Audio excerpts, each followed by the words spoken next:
Mga idol at kabayan, breaking news. China, iyak na naman. Akala ng China ay nalis na ng Pilipinas at Amerika ang Typhoon missile system dahil wala na ito sa Luwag International Airport. Yun pala, inilagay ng Pilipinas at Amerika sa ibang firing location. Dagdag pa ng China, wag daw makialam ang Amerika sa issue ng Pilipinas at China. Paano hindi makikialam ang Estados Unidos gumagamit ng dahas ang China? Pinipilit tayo ng mga Chekwa na tanggapin na kanila ang Baho de Masinloc at ang malaking bahagi ng West Philippine Sea. Amerika umalis sa World Health Organization. Ito ay dahil sa panluloko ng China. Amerika nagbibigay ng 500 milyones sa World Health Organization kung saan kaunti lang ang kanilang populasyon. Samantala, $39 million lamang ang binabayad ng China sa World Health Organization habang meron itong 1.4 billion na populasyon. Nako, Saudi Arabia, mukhang tinalikuran ang BRICS. Kingdom of Saudi Arabia maglalaan ng $600 billion na pamumuhunan sa Amerika. Yan ang kinumpirma ni President Trump. China muling nanawagan na alisin na ng Pilipinas ang Typhoon missile launcher dahil ito daw ay hinihiling ng mga Pilipino. Ano daw? Baka mali. Yun ang gusto ng mga Chino. Ang gusto ng mga Pilipino, wag alisin ang US missile system sa Pilipinas. Yan ang totoo. Philippine Coast Guard muling napigilan ang China Coast Guard na makalapit sa baybayin ng Zambales. Pilipinas at Amerika, ginulat ang China. Akala ng China aalisin na ng Amerika ang Typhoon missile launcher nito sa Pilipinas. Kinumpirma ng isang mataas na opisyal ng Pilipinas na mula sa Luwag Airfield, inilipat ito sa isang panibagong lokasyon sa Luzon. Dagdag pa ng source, ang redeployment ng Typhoon missile launcher sa panibagong lokasyon ay upang masubukan kung gaano kabilis mailipat ang nasabing missile battery sa isang panibagong firing position. Ang kakayahan na madali itong mailipat ay nagpapakita na kaya ng Typhoon missile system na maging ligtas sa oras na magkaroon man ng digmaan. Akala ng China titiklop na ang Pilipinas sa kanila. Dagdag pa ng isang source, meron silang nakuwang mga larawan na kuha ng satellite na ang mga bahagi ng Typhoon missile system ay ikinarga sa isang C-17 Globemaster III sa Luwag Airport. Kabado ang China mga kabayan sa Typhoon missile launcher dahil kayang-kayang tamaan ng Tomahawk cruise missile ang kalupaan nila. Kinumpirma ng Indo-PACOM na nangangasiwa sa US forces sa rehiyon sa Reuters na ang Typhoon missile launcher ay inilipat lamang sa hindi pinangalan ng lokasyon sa Luzon. Dagdag pa, sinabi ng Indo-PACOM commander na ang bawat galaw ng Typhoon missile launcher ay alam ng gobyerno ng Pilipinas. Kung kayo ang tatanungin mga kabayan sa mga nangyayari ngayon, lalong-lalo na sa gawing Zambales, saan kaya inilipat ng Amerika at Pilipinas ang nasabing Typhoon missile system? Sa ibang balita naman, marami ang nagtataka at nagula sa hakbang na ginawa ni President Trump kung bakit umalis ang Amerika sa World Health Organization. Pero isa sa mga dahilan ay China. Ayon kay President Trump, nagbabayad ang Estados Unidos ng halos nasa $500 million sa World Health Organization kung saan meron lamang populasyon ang Amerika ng halos nasa 325 million na katao. Samantala, nagbabayad lamang ang China ng $39 million sa World Health Organization kung saan meron itong populasyon na umaabot sa 1.4 billion. Ayon kay President Trump, ito ay hindi makatarungan. Yan ang China, superpower daw, pero ang totoo, super gulang at super swapa. What is this one? Withdrawing from the World Health Organization, sir? Ooh, that's a big one.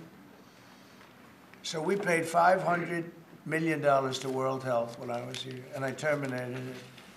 China with 1.4 billion people. We have 350 to pay. We have, nobody knows what we have because so many people came in illegally, but let's say we have 325. They had 1.4 billion. They were paying 39 million, we were paying 500 million. Pretty sad though, think of it. China pays 39 million and we pay 500 million. And China's a bigger country. Balitang Middle East naman tayo mga kabayan. Isa sa mga kakampi ng alyansang BRICS biglang liko. Saudi Arabia, balik Amerika. Ilang araw pa lang na nakaupo si President Trump, agad itong inihayag na maglalagak ng nasa daang bilyong dolyares para mamuhunan sa Estados Unidos. Naku, BRICS ano na? Ayon kay Saudi Arabian Crown Prince Mohammed bin Salman, sinabi niya kay President Trump na ang kanyang kaharian ay maglalagay ng nasa $600 billion para mamuhunan sa Amerika sa loob ng 4 na taon. Kumpiyansa naman si President Trump na gagawin ito ang lahat upang umabot sa $1 trillion ang gagawing pamumuhunan ng Kingdom Saudi of Arabia. That Saudi Arabia will be investing at least $600 billion in America, but I'll be asking the Crown Prince, who's a fantastic guy, to round it out to around $1 trillion. I think they'll do that because we've been very good to them. And I'm also going to ask Saudi Arabia and OPEC to bring down the cost of oil. You got to bring it down, which frankly, I'm surprised they didn't do before the election. That didn't show a lot of love. Muli na namang iginate ng China na dapat alisin ng Pilipinas ang missile system ng Amerika. Ayon sa Chinese Foreign Ministry, ang ginagawa raw ng Pilipinas ay napakadelikado at napaka-irresponsable. Naku po, alam ng buong mundo kung sino ang gumagawa ngayon ng panggugulo. Dagdag pa ng China na dapat daw makinig ang Pilipinas sa boses ng mga Pilipino na alisin na ang nasabing missile system. Pero ang sinasabi ng Chinese Foreign Ministry ay kabaliktaran. Majority ng mga Pilipino ay hinihiling sa Marcos administration na huwag alisin ang Typhoon missile system sa bansa.